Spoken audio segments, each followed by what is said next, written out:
করে মুসলিমদের মতো করে বলে আলাইকুম সালাম, ওরকম বলতে নেই, বলতে হয় আলাইকুম আসসালাম ওয়া রাহমাতুল্লাহি ওয়া বারাকাতুহু। আরে রাখো তো তোমার নসিহত, রাস্তাঘাটে তোমার তো মাস্টারি মারতে হবে না। এখন আমি খুব ব্যস্ত আছি, যদি কিছু বলার থাকে তাড়াতাড়ি বলে ফেলো। হ্যাঁ, বলার জন্যই তো দাঁড়িয়েছি। আচ্ছা নিশা, এত রোদের সময় হাতে ব্যাগ নিয়ে মুখে মেকআপ করে কোথায় চললে? হ্যাঁ, তুমি জানো না মিসলুনা, আজ শুক্রবার, তাই তেলপানি নিয়ে পীরের রওজায় যাচ্ছি। ভাই আজকে জুম্মার দিনে পুরুষেরা যায় নামাজ পড়তে, তুমি একই সময়ে পীরের রওজায় তেলপানি করতে যাচ্ছ কেন? তোমার কি হয়েছে? আরে বলো না মিসলুনা, এত রোগ নিয়ে ভুগছি, কত ডাক্তার কবিরাজ হেকিম করেও কিছু হলো না। তাই পাড়ার কিছু বয়স্ক মহিলারা বললো, হারোয় পীর আব্বাস আলীর মাজারে যা, মান্নত কর, সাত শুক্রবার তেল পানি ব্যবহার কর, দেখবি সব ঠিক হয়ে যাবে। তা আমি এই 5 শুক্রবার যাচ্ছি, এখনো 2 শুক্রবার যাবো। আচ্ছা নিশা, তুমি পীরের রওজায় গিয়ে কি করো? কেন সবাই যেরকম করে বাতাসা, মোমবাতি, ধূপবাতি, গোলাপ পানি নিয়ে বললাম, আবার পীর সাহেব রোগ নিয়ে তোমার কাছে এসেছি।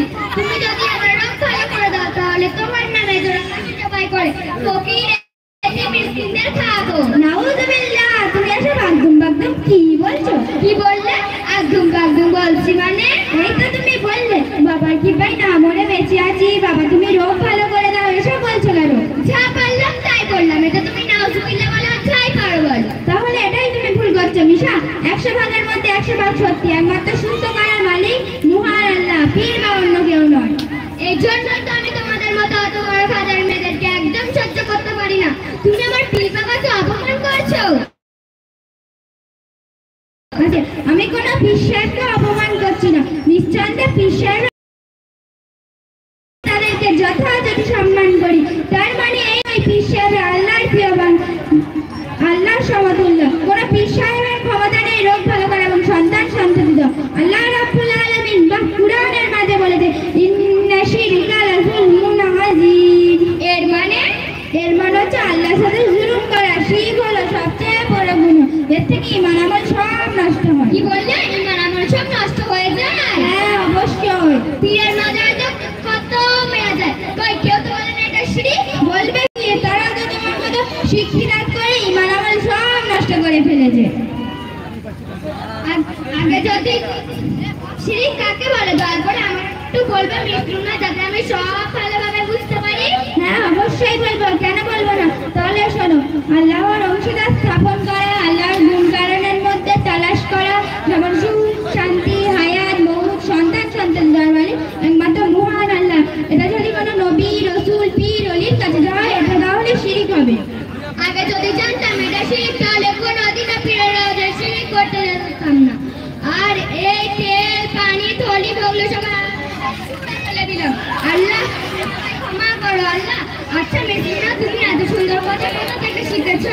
আমি বাংলা শিক্ষার পাশাপাশি বাড়াই পর্যন্ত অন্তর্গত গোচরের পূর্ব পাঁচগাছিয়া দিনিয়া মোনাজাত বক্তব্য শিখেছি। আচ্ছা মিসলুনা, আমি কাল থেকে তোমার সঙ্গে ওই মক্তবে যাব। আর তোমাকে অনেক ধন্যবাদ আমাকে এত সুন্দর করে পড়িয়ে দেওয়ার জন্য। মিসলুনা, এই গুণা থেকে বাঁচার কি কোনো উপায় আছে? হ্যাঁ অবশ্যই আছে, কেন থাকবে না। আগে তোমার পিতামাতার কাছে অন্তর থেকে তওবা করো এবং আল্লাহ রাব্বুল আলামিনের কাছে মন থেকে ক্ষমা চাও। কিন্তু মিসলুনা, আমি তো তওবা করতে জানি না, তুমি কি আমাকে একটু শিখিয়ে দেবে? হ্যাঁ অবশ্যই শেখাবো, কেন শেখাবো না। খালিস মনে অন্তর দিয়ে পড়ো। হ্যাঁ বলো, লা হাওলা ওয়ালা কুওয়াতা ইল্লা বিল্লাহিল আলিয়্যিল আযীম। আলহামদুলিল্লাহ, আল্লাহ কবুল করুন। আমিন।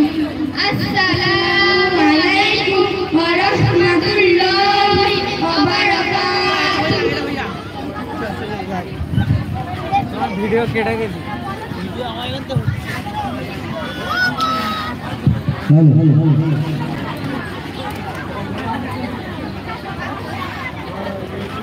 লাইভ অফ হয়ে গেছে, লাইভে সেরকম হয়েছে। পূর্ব পাঁচগাছিয়া দুনিয়ার মুনাজ্জাম মক্তব এর এই দুটো ছোট মেয়ে আমাদেরকে শিক্ষা দিল যে আমরা মুসলমান, কিছু হলে এরা শিক্ষা